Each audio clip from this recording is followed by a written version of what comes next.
Hey everybody, welcome back to another video. JEMcg here, and today I was going to do something a little different. I have a couple more tools to go over in modeling, but I wanted to do a little tutorial demo of modeling something. So here I have a simple little low poly chest, and I was going to show you guys how I did it, and show you the tools, and a modifier too. So without further ado, let's get to it. Okay, so we'll start out with our cube here. Go into edit mode, and let's add a few loop cuts here. 3 on each side here. Alright, that looks nice. And now let's grab the smooth tool. This is something we can use to smooth out our meshes, and it'll try and uniformly round everything. You have to make sure everything is selected as well. It's really useful for characters and stuff, but here it kind of works nice for the shape of the treasure chest. Alright, just making sure I smoothed it enough. Alright, now let's scale it out a little bit. Because we want it to be more rectangular. That looks alright. Now let's add another loop cut. And then we'll just grab it and drag it up there for the opening.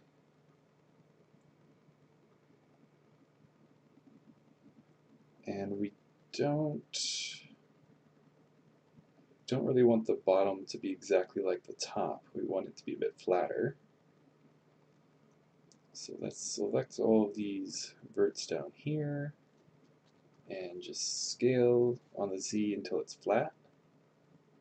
I just hit shortcut S and then Z, so it constrained it to the Z axis. There we go, nice and flat. But don't want to be that flat, so let's extrude it and scale it in about there, and then we'll drag that down a bit. There we go. That looks like a nice base. Okay. Now back to the opening here. Another tool I want to show you guys is the Rip Region tool. You can use this to just rip open a mesh. Like for instance, we want to make this opening. We can just kind of grab that edge loop and rip it open. So now we've got a hole we can work with. Now these are still one piece. You could easily separate it now by selecting one side or the other, but we don't need to, so we're going to leave it like that. And also it's annoying I can't move it straight up, so I'll fix that in a minute. Now let's just drag this down so we've got room for our lip that goes around the opening. Out there. Try not just eyeballing it. Doesn't have to be exact, you guys can do it however way you want. Alright, we'll extrude that up to about there. It looks like about half of the opening that I created. And now I'm going to struggle and fail to select this ring of faces. In Maya, there's a way to do it. You just select, I don't know, some key combination and it'll let you do it. And you can double click in Blender, but it always does the vertical ring and never the horizontal ring. And I don't know, although I just did a horizontal ring there, I don't know how that worked. But yeah, so I am just going to give up here in a minute and select it the old-fashioned way. Yeah, not working.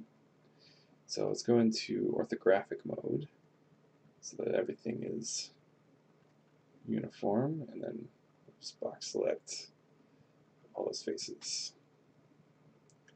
Okay, and we'll extrude this out.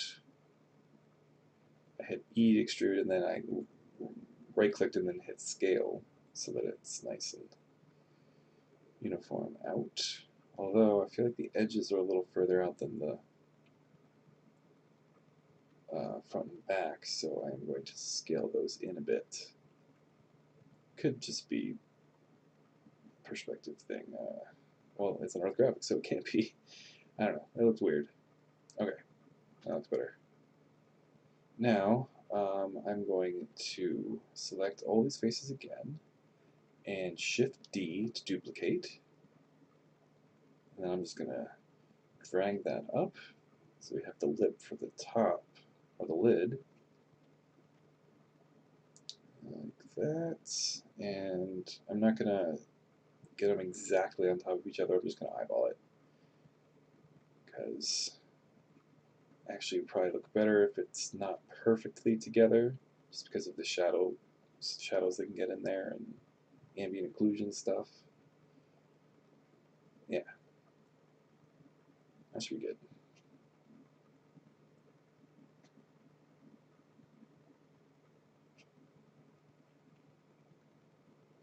Okay, and now I think we'll fix the lid so it actually matches. So I'm just going to grab all these verts and snap them to their respective partner. And this is tedious and kind of inefficient, I guess, but I end up doing this a lot when I model. Probably a bad thing, but I don't mind it. You end up moving a lot of verts when you're hard surface modeling stuff like this.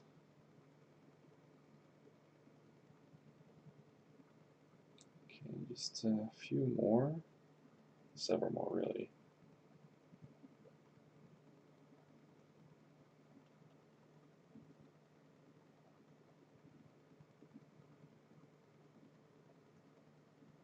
And that should be the last one.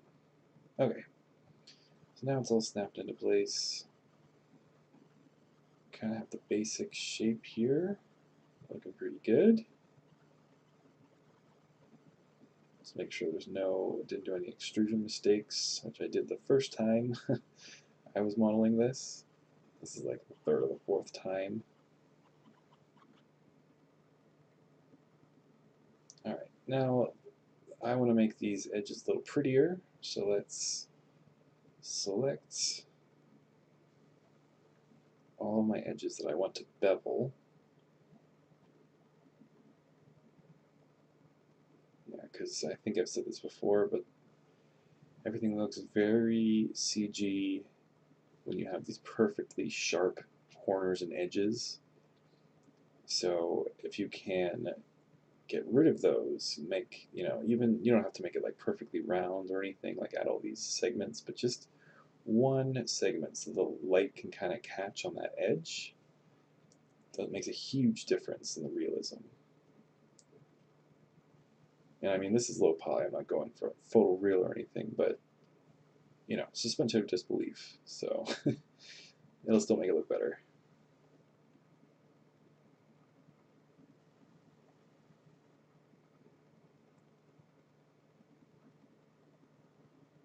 Alright, now let's select all these edges up here on the lid.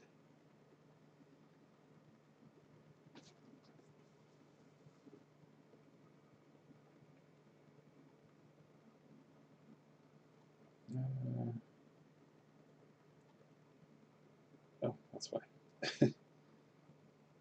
Messed this back here.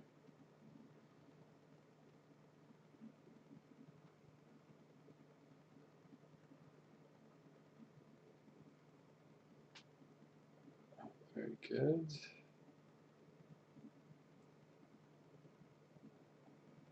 And there's a mistake here that I'm going to fix in the next video.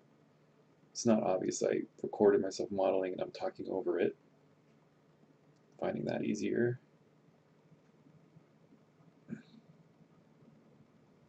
Alright, now we'll just bevel that. And I want to kind of keep it the same size as I had on the lip there. So I'm just going to eyeball it there, and here you can kind of, I remember I was 0.009, but I'm going to not do that. I'm going to fail a couple times here, and then I'll remember. So 0.9 is way too much, obviously. So I will try a couple more times here.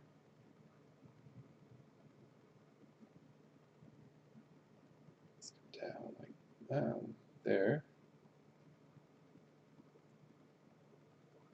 So still a little smaller than I wanted. So 0.009. There you go. And that is pretty uniform to what I had on the lip. Alright. See how the light's catching on all those edges? That just adds so much more realism to it. Oh, and there's one more edge I forgot about. This one down here. Just extrude that, or bevel that. And make that 0.009. Oh, not 3.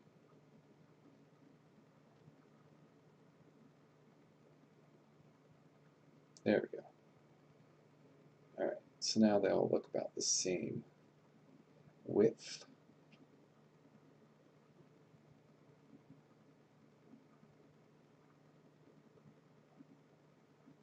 Alright, so that'll about do it for this part. I'll go over the details and more stuff and a modifier as well in the subsequent videos. Alright, catch you later. Thanks for watching.